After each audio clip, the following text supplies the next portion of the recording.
Muy buenas tardes. En el día de hoy vamos a hablar acerca de la atención a los trastornos comunes del aprendizaje. ¿Quién les habla? Geraldine Prada. ¿Qué es un trastorno del aprendizaje? Se define como una dificultad inesperada, específica, que persiste en la adquisición de un aprendizaje y que posee una instrucción convencional. ¿Qué quiere decir esto?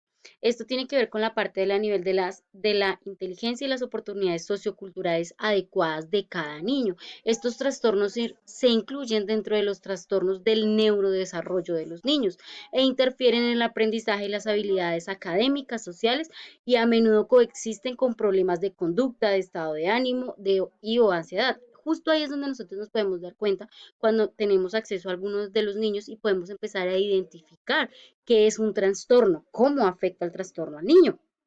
Vamos a hablar de algunos trastornos.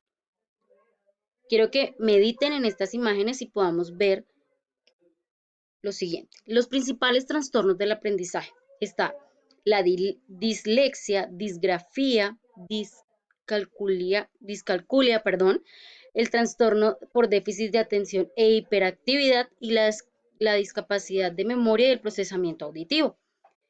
Se los hice en medio en paralelo porque quiero que los empecemos a conocer. ¿Qué es la dislexia?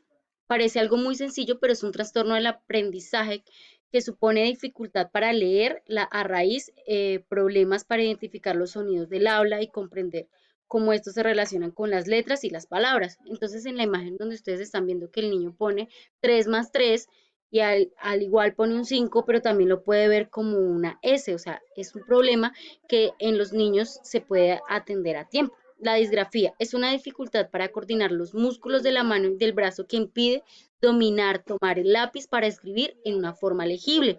Entonces a veces decimos, ay no, pero es que son jeroglíficos y no nos damos cuenta que el niño puede tener este problema, este trastorno. Discalculia. Se trata de la dificultad para comprender y realizar cálculos matemáticos, una dificultad del aprendizaje específico en el área de las matemáticas, que es equivalente a la dislexia, o sea, la discalculia y la dislexia tienen que ver mucho. El niño no es que no quiera aprender matemáticas, tiene una dificultad, tiene un trastorno para aprender la materia. Entonces, hay otros trastornos como la dispraxia. Es un problema con el movimiento y esto incluye una dificultad en las cuatro habilidades, la motora fina, la motora gruesa y la coordinación. Quiere decir que el niño no puede armar, ¿sí? Poner, se le va a dificultar. La disfremia es una perturbación de la fluidez verbal caracterizada por repeticiones y bloqueos o espasmos prolongados involuntarios y sonidos en sílabas, como por ejemplo voy a hacer la tarea o perdón, y nos ha pasado, pensamos, los vemos como cuando los niños son tartamudos, ¿sí? Cuando eso tiene que ver con la disfemia. La disortografía, creo que por ahí pasamos a algunos, es un trastorno específico de la escritura que condiciona la dificultad del niño cuando escribe un texto. ¿Esto qué quiere decir? Que aun cuando el niño lee, ¿sí? No tiene ningún problema para leer, tiene una buena comprensión lectora, viene el problema para escribir, como por ejemplo ver la palabra procurar y él escribe por curar y está viendo que dice procurar, pero es algo que pasa en los niños. La disprosodia, perdón, es una alteración de la pronunciación y de la entonación de las palabras, permitiendo estudiar las relaciones entre el lenguaje y el estado afectivo. Como se parece mucho a la disfemia, pero entonces el punto de tengo que se queda pensando hacer mi tarea.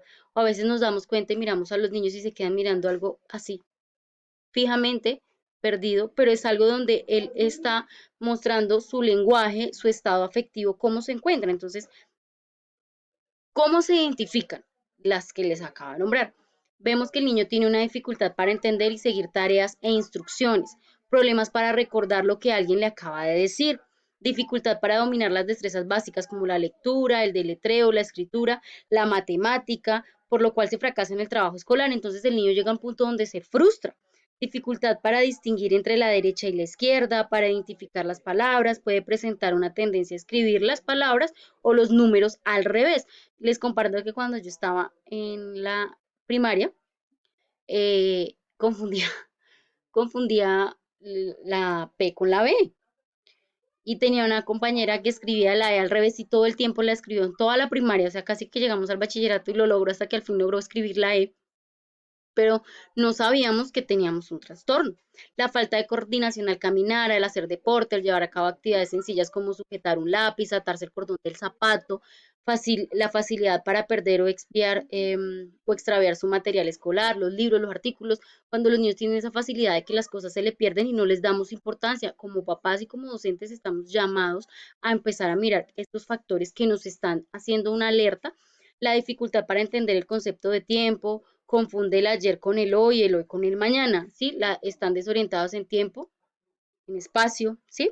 La tendencia a la irritación y a manifestar excitación con facilidad. Entonces, ahí es cuando vemos la parte de la hiperactividad en los niños y no los diferenciamos y decimos, sabes que el niño es cansón, es que no sé qué, quieto. La hiperactividad, el niño con hiperactividad, con este déficit, este trastorno, necesita estar en constante actividad y necesita una atención.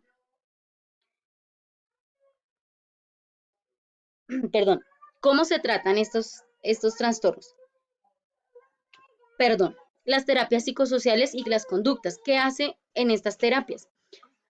Em, Enseñan a los niños a maximizar sus fortalezas, a compensar sus debilidades. Entonces es enseñarle al niño que tiene algún trastorno y a su familia, o sea, la incluye, pero es el hecho de que compense esas debilidades y la manera de que se le brindan las herramientas para que el niño pueda desarrollar esa actividad. Otras intervenciones, la enseñanza del lenguaje especializado, la impartida por un maestro o terapista, entonces ahí donde vemos la importancia de que el maestro se incluye, conoce los trastornos para poder saber cómo desarrollar y desenvolverse con el niño. Hay terapias, terapia ocupacional, la terapia ocupacional es la que se encarga donde ven estos trastornos y ayudan a la parte extracurricular para que el niño pueda desarrollarse dentro del entorno escolar. Se utiliza para enseñar a leer, escribir, deletrear a los adolescentes disléxicos y existen programas similares para niños con disgrafía y discalculia. O sea, por eso les digo, la terapia ocupacional encierra estas tres principales que fueron las que anteriormente vimos, que cuáles son la dislexia, la discalculia, la disgrafia, sí, que afectan al niño y la terapia ocupacional le ayuda a desarrollar al niño esas fortalezas. La terapia con medicamento, bueno, esta es algo innovador que se utilizan medicamentos para mejorar los problemas de concentración y otras afectaciones tales como la depresión. Vemos que los niños que tienen un trastorno siempre van a tener una tendencia a la parte emocional y a la parte de la depresión, del estado de ánimo, la parte de su autoestima. Entonces, cuando los niños se ven, ¿por qué? Porque llegan al colegio, se equivocan al pronunciar, no tienen la percepción de la parte de la matemática, se frustran y pueden llegar a tener depresión. Y lo vemos como, ay, él está triste, el niño se empieza a aislar y empieza a cerrarse con sus demás compañeritos y van con los docentes. Entonces, ahí es cuando ya tenemos que empezar a ver que el niño necesita un tratamiento médico, tiene que ser valorado por el psicólogo, por el psiquiatra infantil, para que se pueda empezar a dar un tratamiento de medicamentos para manejar la depresión en el niño si ya está en un grado muy avanzado. La educación especial es un entorno escolar en el que se ajustan las necesidades únicas del niño con problemas de aprendizaje. Entonces, cuando hablamos de la educación especial, no significa que exista un colegio especial para ellos, sino que en este tiempo nos están llamando a nosotros a algo que se llama como la educación, que conocemos como la educación inclusiva, que es lo que nos quiere enseñar, que los niños puedan relacionarse y puedan ser introducidos y ser aceptados dentro de un entorno de aprendizaje que le provee esos servicios especiales y que los padres, tengo aquí una alumna, y que los padres trabajan con los niños para mejorar y ayudar a superar estos trastornos. Los niños con estos trastornos no significa que se curen, pero significa que se pueden manejar y pueden tener una calidad educativa que aporta para su desarrollo. Las actividades que podemos hacer con los niños que tienen estos trastornos. Lo más importante para ellos, y de hecho la terapia ocupacional lo maneja mucho, es jugar con el niño, los juegos que le ayuden a conocer cómo se deletrean las palabras, cómo hacer el ahorcado, cómo armar las palabras, relacionar las palabras de un lado al otro, con los números, cómo se toma un puzón, cómo se toma la plastilina, ¿sí? Empezamos con las cosas de menor a mayor dificultad siempre para que se perfeccionen en los contornos, usar juegos que relacionen los números y las operaciones con la vida real, ¿sí? Eso es lo que nosotros hacemos con los niños. Muchísimas gracias, espero que el tema haya quedado entendido.